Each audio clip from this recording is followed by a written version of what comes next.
You're listening to Chugging Bleach, the only podcast where the bounce count. Welcome to Chugging Bleach, the only podcast where we can trip into filler without even expecting it.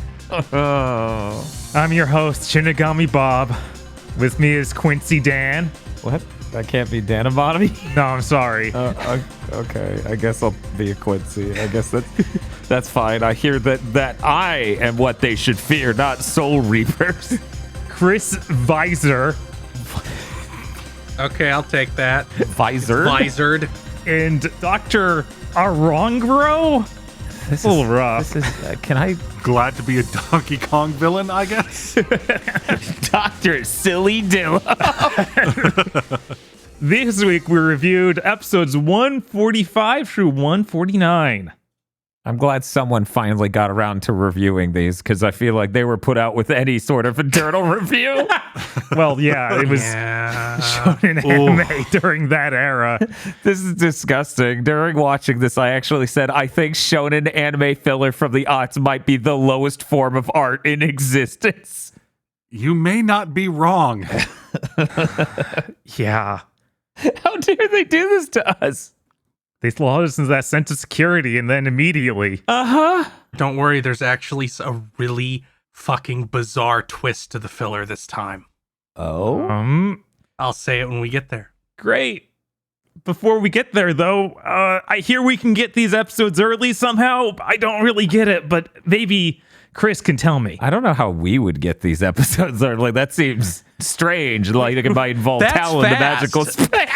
Yes. But if you'd like to get these episodes early, you can go to our Patreon at patreon.com/gbpodcasts. For as little as $5 a month, you get early access to Chugging Bleach, meaning if you're listening to this on YouTube, there's another episode on the Patreon waiting for you right now. You also get early access to Pokemon Go to the Movies, a show similar to this one, except we review Pokemon movies instead of Bleach, you know, kind of follows. You also get cut content from other shows we do when that exists for us to give you, and a patron exclusive show one a month where you get to vote on what good or bad thing we have to watch and then talk about. That's patreon.com/gbpodcast. And if you don't have any money, it always helps us immensely to just spread the word or do things like rate us on your favorite podcast app or like this video if you're on YouTube right now.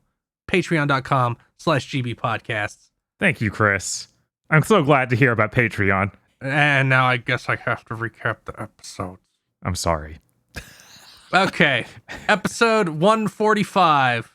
Chad announces El Directo again and punches this huge jobber. It does that anime thing where there's a big jet stream out of the dude's back and he falls down. The jobber Ishida beat pisses and moans and tries to shoot at him one last time, but Ishida blows his finger off. And he's like, go back to Aizen and tell him that how big the Quincy's dick is. Even though just before this, I was talking about how we needed to not do exactly this and announce ourselves. Yep. He's a very consistent man. And then the room starts to collapse and they start to fight about it. And the gunner jobber says, it's designed to collapse if we fail to stop intruders. And he goes on a really fucking long rant that doesn't matter at all. And Ichigo just stares at him like he's entirely disassociating, which is the first spoilered image. Oh, no. He's just like me, for real. I was just like, what? What the fuck is this guy talking about? Right? It's like he literally can't understand him, and he's just waiting for him to stop. He sucks Aizen's dick with his last breath and then gets crushed by the rubble. He went on a really long rant about how escaping the collapsing room was impossible, but they kind of just pop out. Yeah. I want a version of this where the Arancars just speak Spanish. So Ichigo's just staring at them blankly like, I don't get it. What's he saying? Old Kiora goes on whatever fucking spiel he goes on, and then Ichigo's just like, El Baño! They comment on the environment and about how the withered plants are actually made of stone, and they see Aizen's fortress in the distance, which is Las Noches. Ichigo does his dumb hero boy shtick and is like, doesn't matter how big and huge and intimidating it is, because I'm gonna do it. I must succeed! And then they run towards it. In Las Noches, the Espada have a meeting. They talk about how it's so boring that the intruders got in so far away because they'll be dead before any of them see them. We get the first totally unobscured group shot of them, and they're just a bunch of freaks. Oh, it's fucking awesome. They have like a male Kanamori with an eye patch. Yeah, that jacket thing that's a giant sphere behind him. It's real weird. Oh, and weird Sele Buckethead. Buckethead I forgot about entirely. Aizen walks in and announces they have intruders, but is like, but first, let's have tea. Then we cut back to the hero trio running.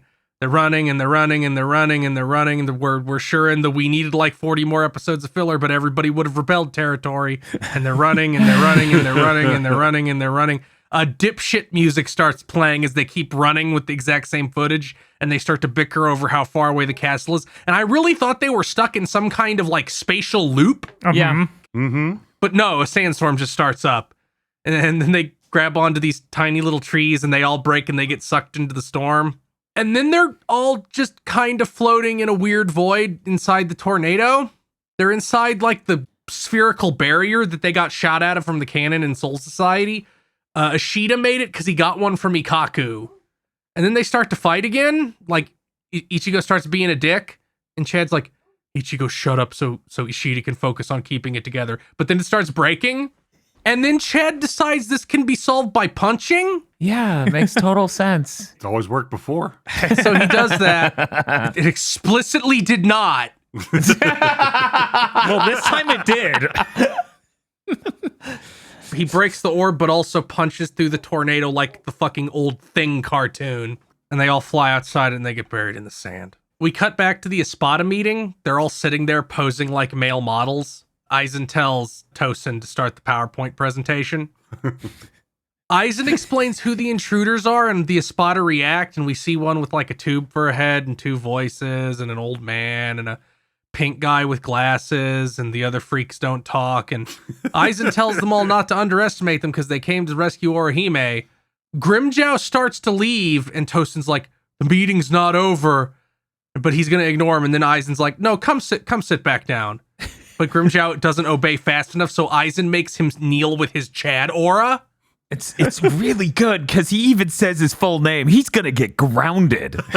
He's just like, I'm not done talking. Could you return to your seat for now, Grimjow Jaggerjog? Then Aizen tells all of them to do nothing. Yes. Great to have a meeting where they say they're not going to do anything. Just ignore it. It'll go away. Yeah, it's Silicon Valley over here. We cut back to our heroes, and Chad says the palace must be unbelievably enormous, using the trees in front of it as a sense of scale. Ichigo asks if it's a mirage, and then Ishida begins to explain how mirages work because he has autism. Mm-hmm. Just the thought of it, if left to his own devices, he would just spout a Wikipedia page. Yes. Ichigo gets mad, and they see like a little hollow lizard. Ichigo wonders how hollows survive, and then they have a conversation about reishi density in the air. Then Ichigo and Ishida start to argue again. Chad considers this and wonders how it affects his own power. And then Ishida says, even normal hollows are more dangerous here. And then Ichigo just ignores him and starts going again. Then they see a baby being chased by a bunch of hollows and go to save her. The Arankar Encyclopedia. Hueco Mundo is where the hollows live. It's always night. There's white deserts and stone trees and no water.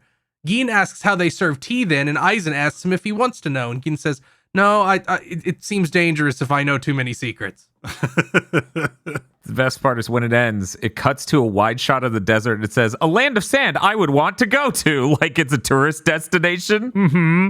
Like in Japanese text. And I'm like, what is this outro? This is so insane. It's a postcard. What, is there a problem? I wish you were here is going to pop up one time. 146. The baby is being chased by goofy-looking hollows, like even goofier than any filler hollow. Yeah, they get past that hump that lets you know that they are real hollows and not filler hollows because they become good designs. Yes. Ichigo, Chad, and Ishida beat them up really effortlessly. They all cry. Then the baby tells them to stop bullying everyone and also cries.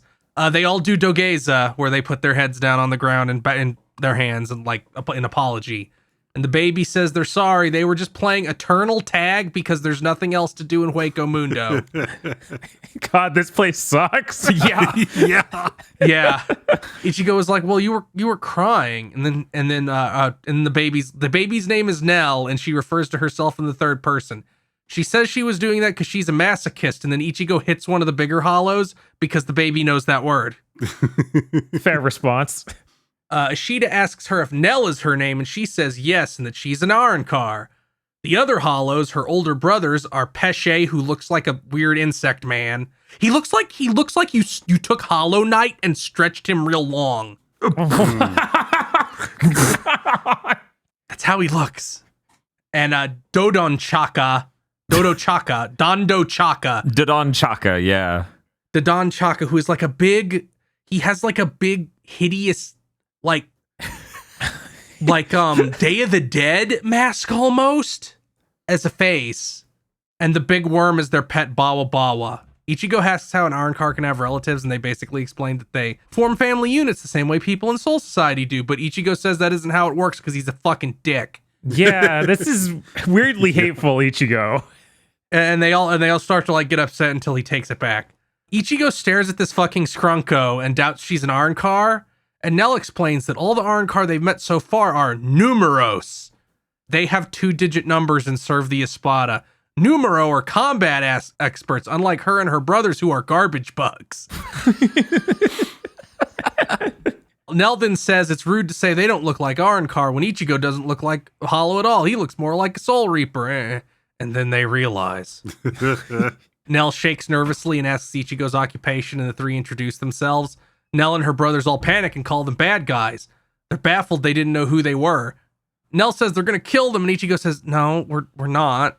And then Nell and her brothers do like the who huddle and debate like, we gotta kill them. Let's play tag with them, and then when they're not expecting it, we'll jump them and kill them.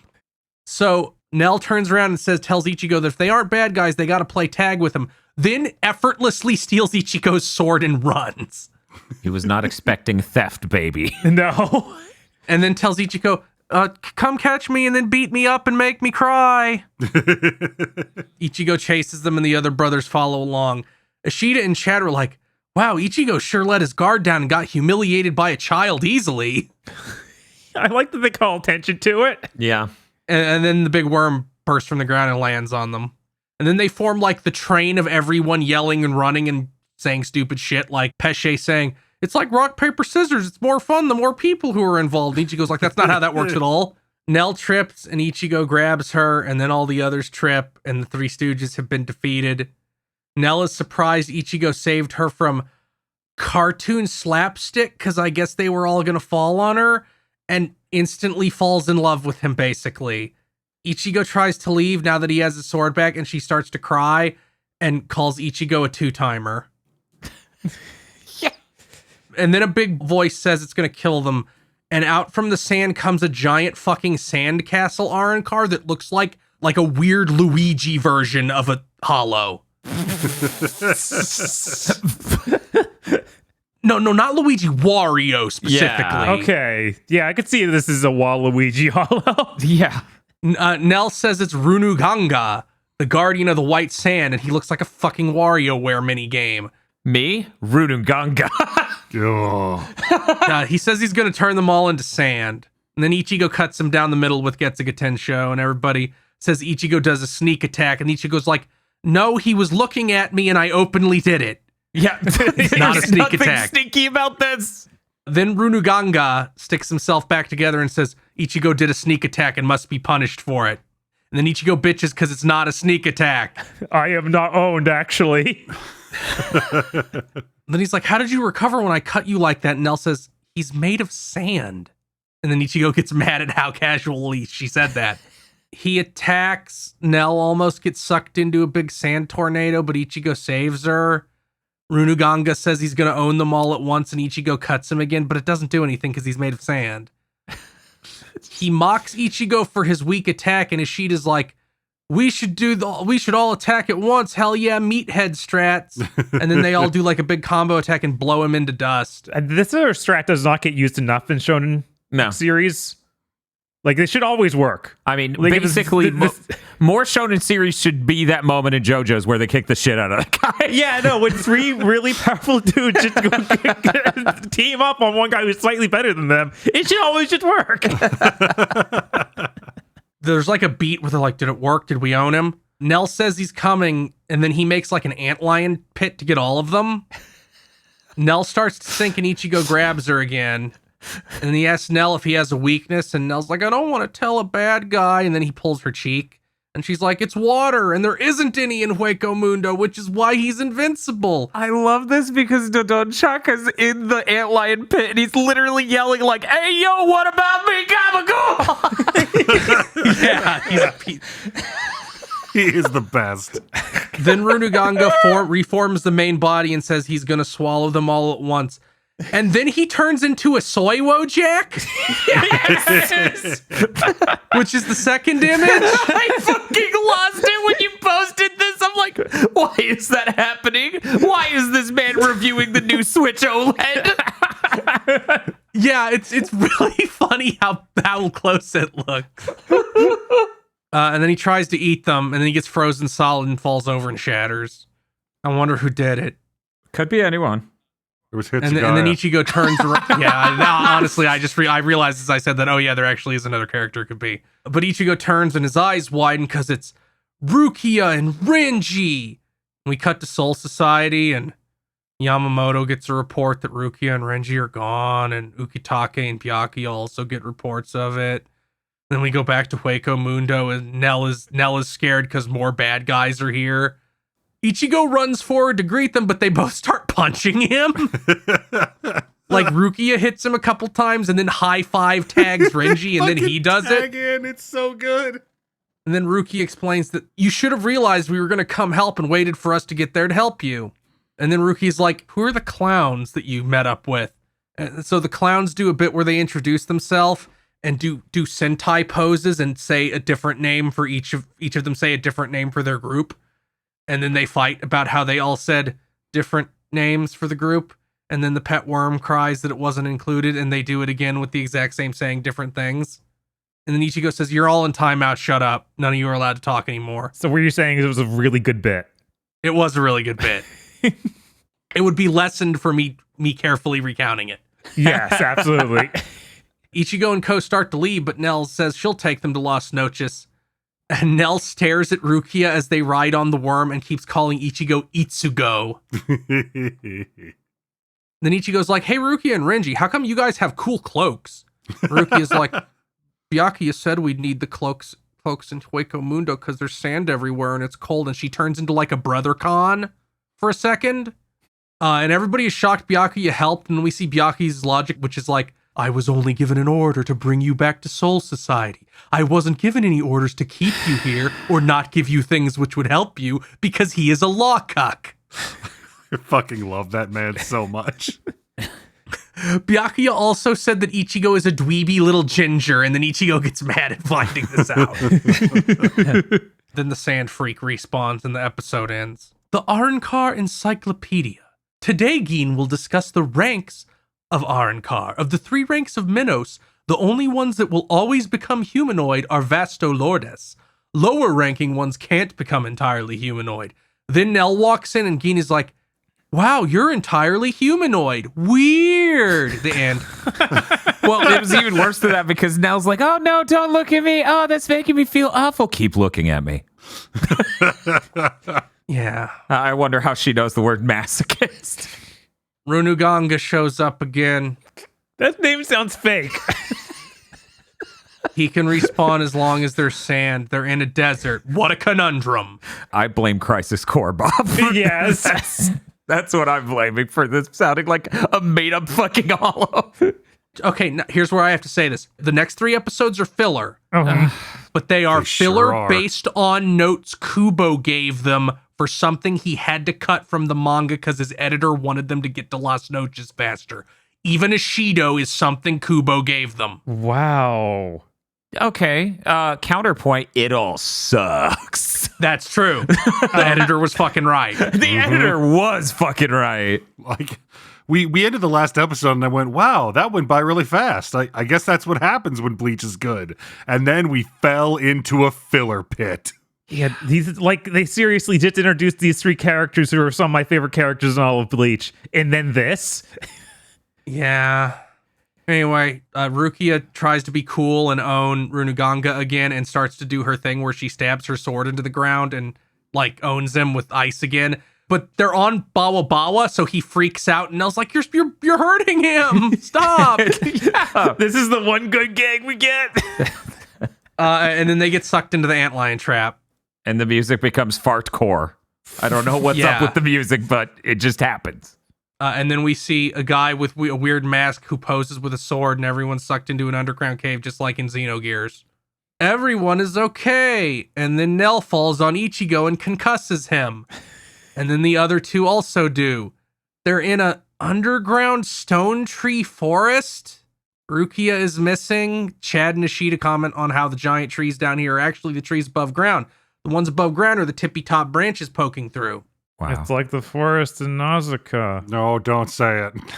I'm sorry. Don't even draw the comparison. I'm so tired. The hollows are terrified because they fell into the forest of minnows. The strongest hollows live on the surface and the weaker ones live underground.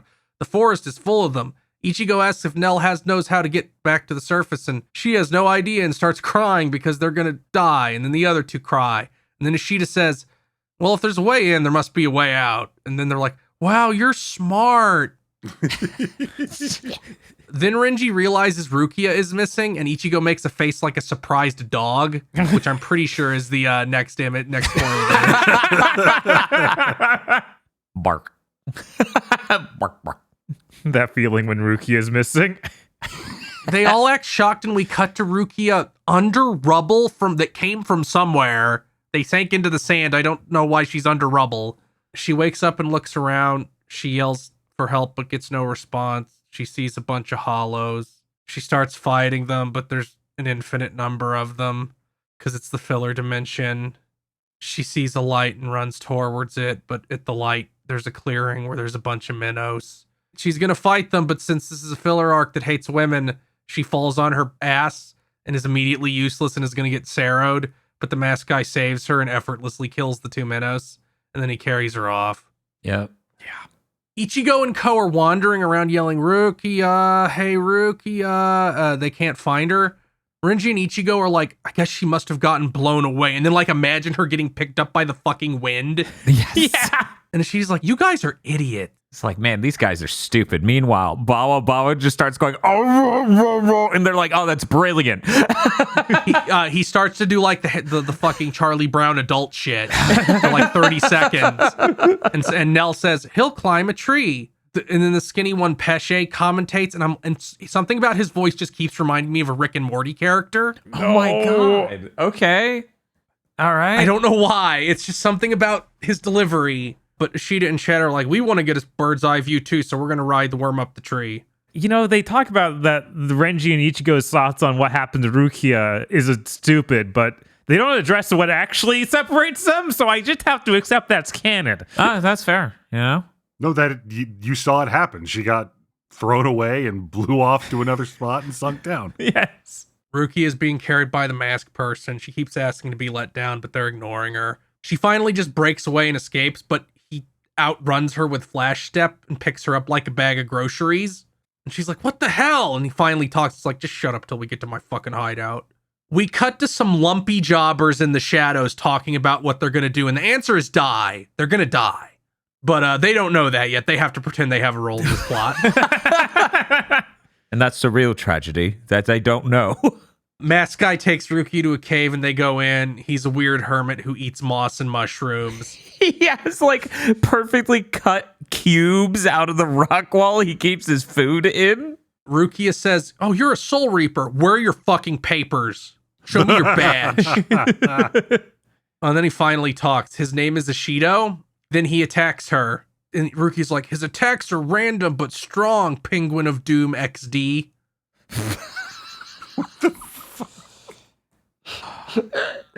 There's some bad filler shots of them swinging swords and Rukia getting knocked around. Ishida and Chad are on the worm. Ishida thought he saw Minos, but he can't now. They fight some birds. Ichigo fights generic bad-looking hollows. A bunch of Minos show up. Ichigo Getsuga's one, and it gets knocked down instead of being eviscerated. That's not how that's supposed to work. Yeah. The other one roars. Renji owns a bunch of generic hollows and thinks he's cool. The hollows want to run, but Nell doesn't want to abandon them. Pesce explains how being a rat who runs away is epic. But then they just get picked up by a fucking bird and carried off. And then a million minnows come in and shoot a bunch of Saros, but we cut back to Rukia fighting Ashido. She asks him what the fuck he's doing, but he just keeps going for her and knocks her into a wall. And she tries to be smug and pocket sands him, but it doesn't matter because he nothing personals her and teleports behind her and seemingly stabs her. And that's the end of the episode. Illustrated Guide to Soul Reapers. Golden. Was it? Golden. I'm pretty sure it was golden. Yeah, it was golden. Okay, golden. Golden. It's the Seirete editorial department. Rangiku's article is late. Then she shows up with it. It's all creep shots of Hitsugaya. She wants them to be the cover, but Shuhei's like, no, it already went to the printer. And she's like, no, I went to the printer and changed the entire layout. And Shuhei's like, oh no, I'm gonna have to work all night to fix it. So that's it. 148. Ashido gets her at blade point and then stops. He was just testing her to see if she could survive here. He senses the others fighting and says they're stupid for exposing themselves, and then him and Rukia leave to go help. Ichigo and the others are dealing with the minnows having a fucking rave because they're just shooting these lasers while swinging their heads around. Yes. What an in shot. They talk about finding Rukia and tracking Nell. Nell is their priority right now because those three suck and will die easily. The worm picks them up and they head off after Nell. The really shitty jobber hollows show up, and the main one looks like a member of Mobius from Xenoblade 3. Yeah. Nell and company were brought to these jobbers, and they're thrown in like a shitty jail cell as the loser hollows smugly chuckle. Ashido and Rukia jump around trees and find where everybody was fighting. One of the jobbers, who looks like a big shitty gorilla, attacks Rukia from behind, but she dodges. I guess these guys are Adhuchas. I guess. Good for them. They have a really bad filler fight. The shitty gorilla guy summons a bunch of minnows like a fucking 7th gen boss. They have another rave, and Ashido and Rukia dodge.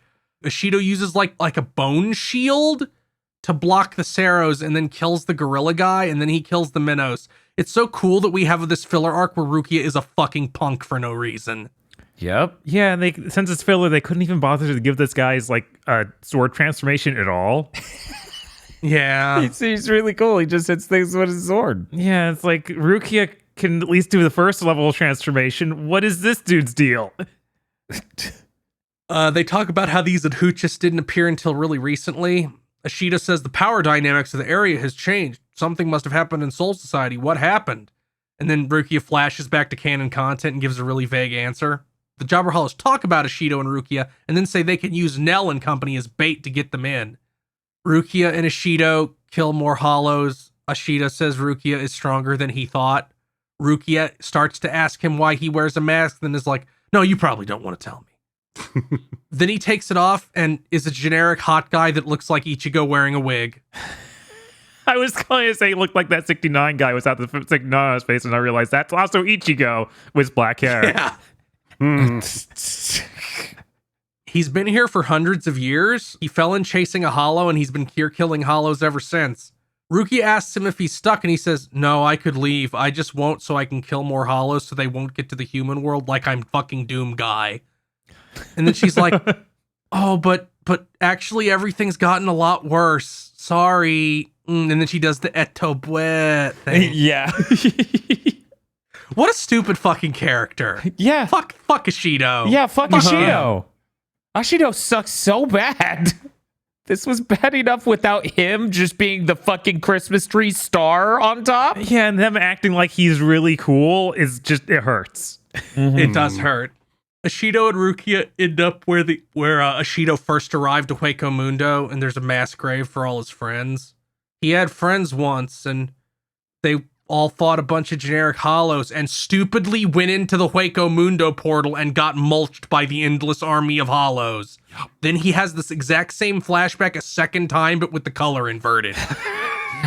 Yeah. It's so bad. They rolled the footage like at least 3 or 4 times across these episodes. And I'm like, why did you do it twice in a row at first? He stays here to kill Hollows so their deaths will have meant something. Rukia and him talk more. And Rukia says she's going to save her friend from Las Noches. He says, that's dangerous. And she's like, no, it'll be fine. Don't worry. And she does like, I brought you here so my friends could hear the voice of another Soul Reaper. I'm like, okay, fuck, whatever. They telling Rukia that's a bad plan was like, dude, you just sat here doing literally nothing for hundreds of years. I think that there's a little bit more comprehensible plan. Yeah. They get to where the fight where they sensed Ichigo, but there was nothing there. And then an Adhu just shows up and acts like he killed all of them, but that's obviously a lie. Who cares? Then he summons a million Minos and they have a shitty filler fight.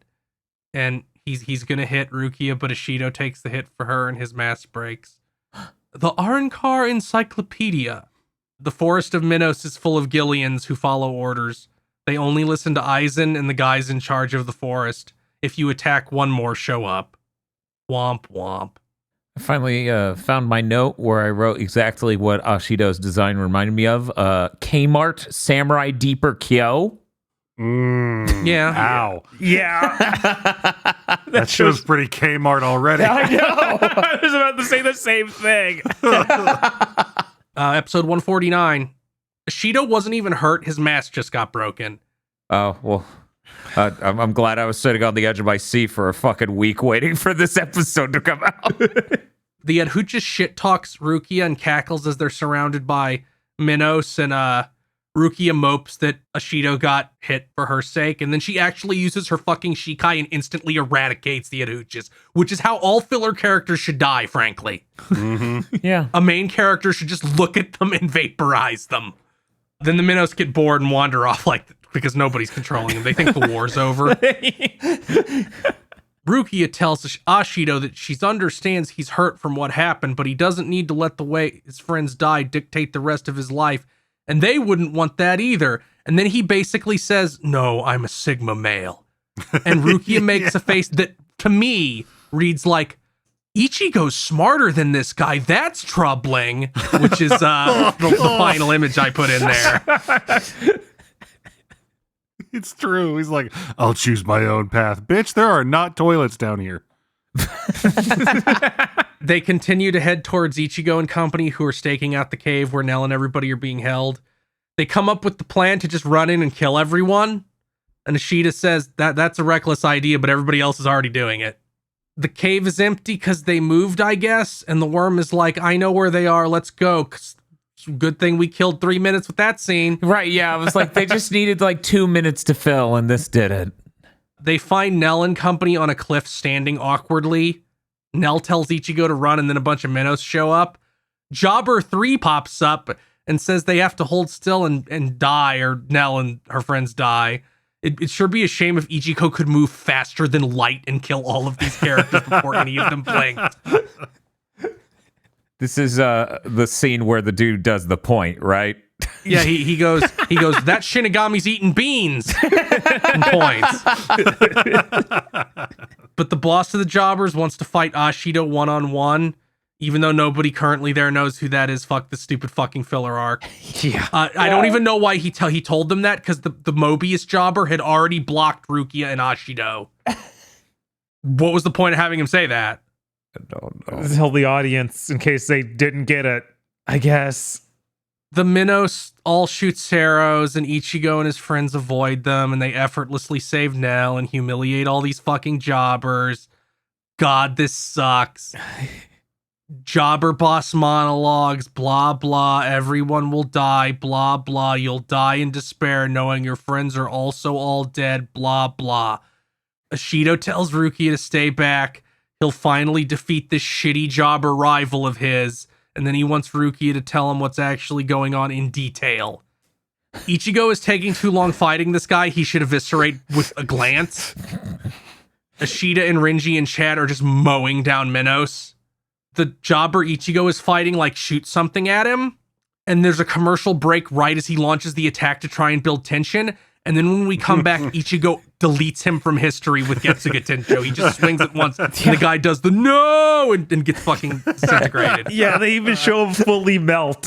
It's like, imagine someone's holding up a Kleenex and you had a fire hydrant powered hose. That's how bad this is. Then all the minnows get sleepy again because the boss died. Ashido and the jobber boss keep fighting. Ashido's owning him pretty good while Pokemon-esque music plays.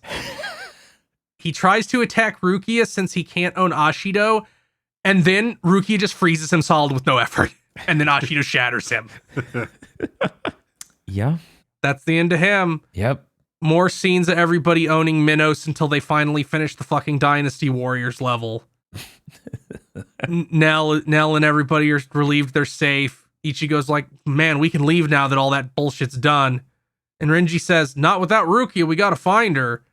And then she just shows up with Ashido like, hey. It's the best part of the filler, honestly. Luckily, we did not need to go find her. Luckily, we control Z'd the cast down to normal amount. Let's go. And everyone's like, I don't know about a normal amount. Another Minos roars and the comedy squad start to scream. Ichigo's like, shut up, we're almost out, stop crying. The exit is like in a weird cliff, like a weird portal inside a cliff. Yeah, the geometry of this place makes basically no sense. They almost get to the exit, and then the guy Ichigo disintegrated is just there somehow and has more Minos with him. With this stupid fucking dustbuster mouth. Yeah. Ashido tells them to leave so he can nobly sacrifice himself to defeat a threat that any other character present could effortlessly handle. Yep. And then he does. And Ruki yells, no, don't, you don't have to do this. And nobody else has any opinion on this because they don't know who this is. Yeah. He's like, I'm sorry, I couldn't go back to toilets. The path collapses and they all spit out onto the surface near Las Noches. It's really good because Rukia starts crying about this and explaining, right, the sadness of the situation. She's like, Ashido, do you know the real world isn't getting better and how the Hooches are getting even more powerful? And Ichigo just, Rukia, who the fuck's Ashido? Like, that's the real tone of the room. He kind of listened to her say all that and is like, okay, so Aizen? And then, like, points towards Las Noches. We cut to Orihime in her, like, room. Ulquiorra shows up and basically is like, nice tits. Yes. Yeah. It's fucking weird. Makes me wonder how Hiei didn't do that at least once. She, like, yelps at him appearing and he's like, shut up, I just got here, stop being annoying. You know, your friends are here. And she's like, why are my friends here? And he goes, to fucking save you, idiot.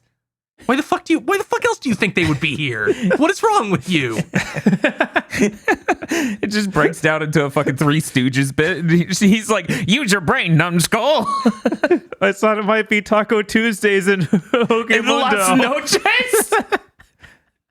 And then the episode ends with Ichiko and Renji getting ready to cut a hole in the side wall of Las Noches to get in. Illustrated Guide to Soul Reapers, not golden. Not golden. Renji and Shuhei are talking. Renji's like, hey, Shuhei, what do you do if your Zanpakuto breaks? And Shuhei's like, oh. And then Mayuri shows up and is like, I can fix it for you for a fee. Here's a catalog. Since Zabimaru is a monkey, I can give them option 4, which is turning them into a sexy lady. And Renji is really alarmingly, unsettlingly into that option. He goes, please do this for me. That. I want to fuck my monkey sword. Oh man, this may have affected later filler. There was one thing we missed, though, in this recap. One important thing that is going to drive me insane, and I'm hoping Bob just forgets they said this so it never comes up again. What's that? At the end of that conversation with the Ichigo, Rukia looks back and goes, I promise to come back for you, Ashido. Sure. Yeah, I just as soon as she said that, I was like, there's no way. That dude's just erased from the timeline. God. That's it, though. Yeah. We did it. Good job, Chris. Yeah, thank you so much for getting us through. These were rough. These were especially rough. Yeah. Yeah. I was talking to Bob about, if our recap format just arranged the specific plot lines next to each other, I think the entire events for an episode are 3 sentences. Right? Because they just keep cutting in between the two groups doing basically nothing.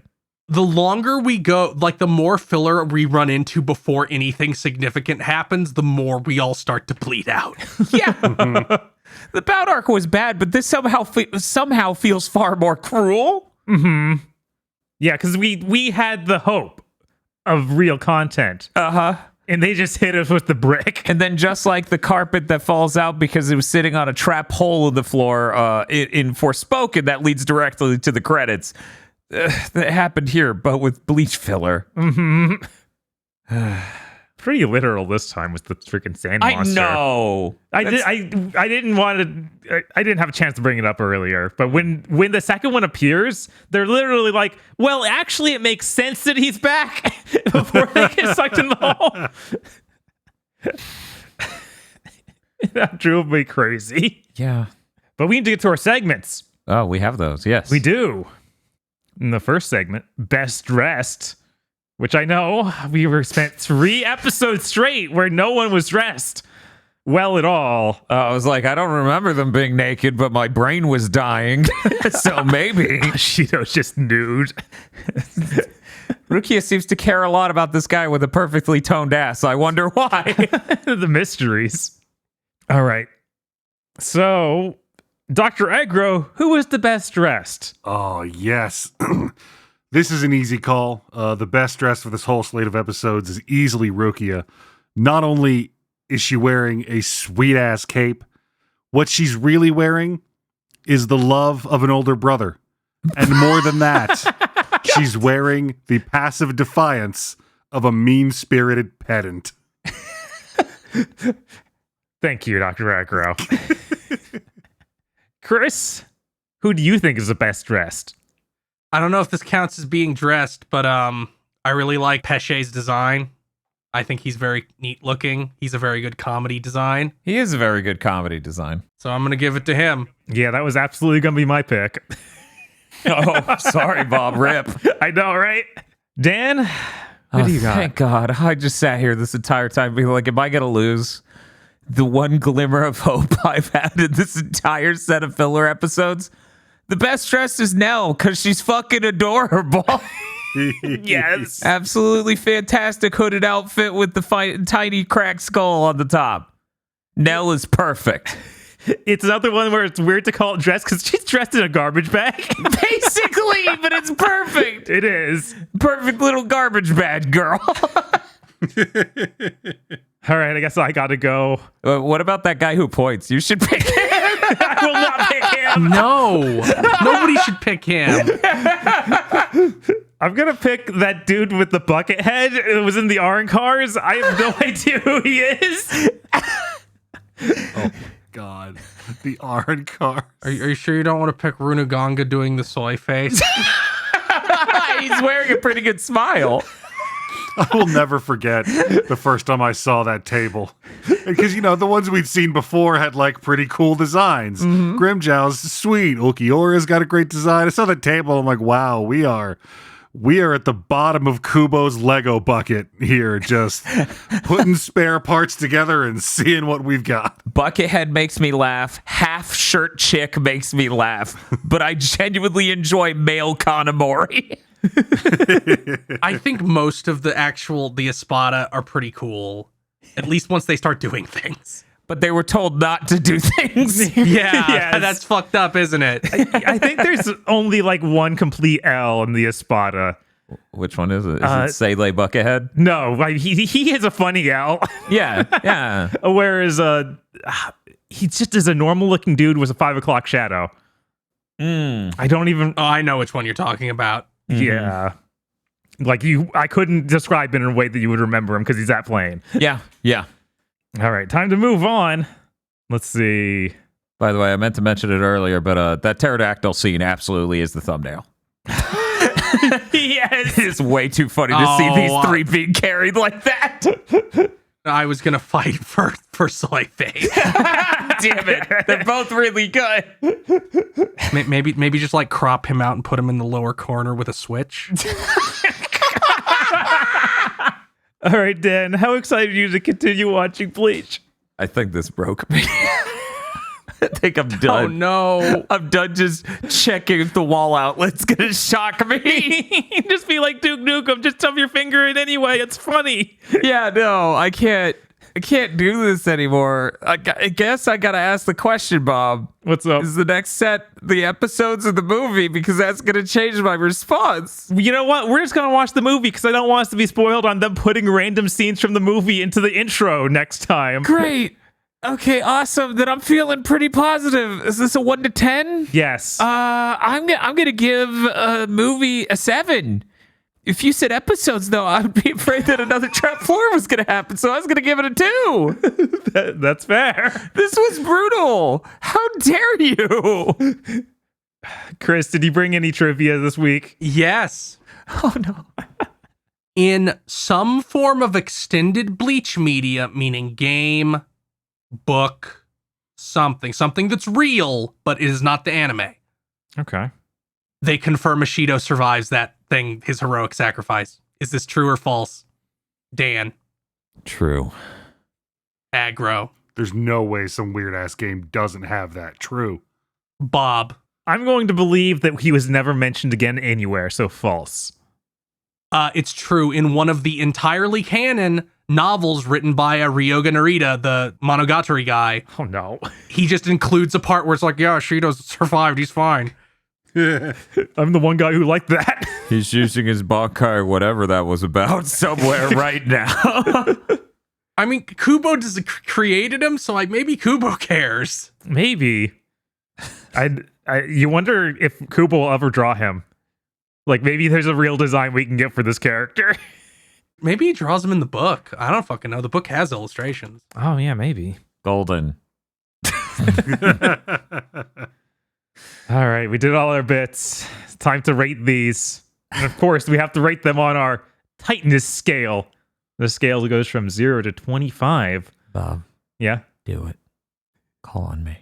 Dan, what do you rate these episodes? 1. We didn't mention it, but the opening fight is from the last episode. So it's even worse and more fillery than we mentioned. I fucking hated this. This was so bad. If you were to excise the neat bit with the 3 in the desert from all the rest of this, and I watched a blank screen for the rest of the time, I could give this a decent score. This is such bad filler. I can't believe it genuinely feels like I walked into a door that doesn't open. Someone pranked my ass and rubber cemented my door shut, so I just turned the knob and walked straight into it. This sucks. All right, I guess I'll go. I'm a little bit more positive because, like I said, I like these 3 characters. They introduced a lot. That did a lot for me. It still gets a 5, though, because I was basically hit by a shovel immediately after their introduction. Yeah. I didn't get time to really enjoy them because immediately we were just in dog shit filler. Yeah. Chris, what do you think? These were pretty bad. I'm giving these a 3. The only reason it isn't even lower than a 3 is because there's any faith that we will no longer be in filler when we get back. God, I hope. Right. Dr. Aggro? I mean, this set included the episode where Nell shows up. This beautiful bright light of hope before we literally fall down a hole into filler. 4. Aggro's like, the children are our future, and our future just fell down a hole in the middle of the desert and went straight to hell. Yeah, I hope we never have anything this bad again. That's all I got to say. Come back next month for a movie that's hopefully better than this. I mean, almost certainly better than this. I mean, that's not hard. No. Being better than this. I don't know if anyone was Soy Jack in the movie, though, so that's... I've never seen a Bleach movie. You don't know. Maybe there'll be another character that's ripping off Yami and he'll do it. Yeah. For anyone wondering, the next movie is Diamond Dust Rebellion. It stars Hitsugaya. It's the Hitsugaya movie because they fucking know. Since it's a Hitsugaya movie, is all of the sets scaled down to fit his height? Hey, before you down that jug of bleach, how about you head on over to patreon.com/GBpodcast. You can get the next episode of Chugging Bleach early and help support us doing insane, 7-year-long endeavors like watching all of Bleach. We also do many other shows that you can get extras for, and if you ascend to Vastopod Lourdes, you'll even get credit for it on Big Think Dimension, our weekly gaming podcast. If not, that's fine. We'll see you next time you're thirsty for some Bleach.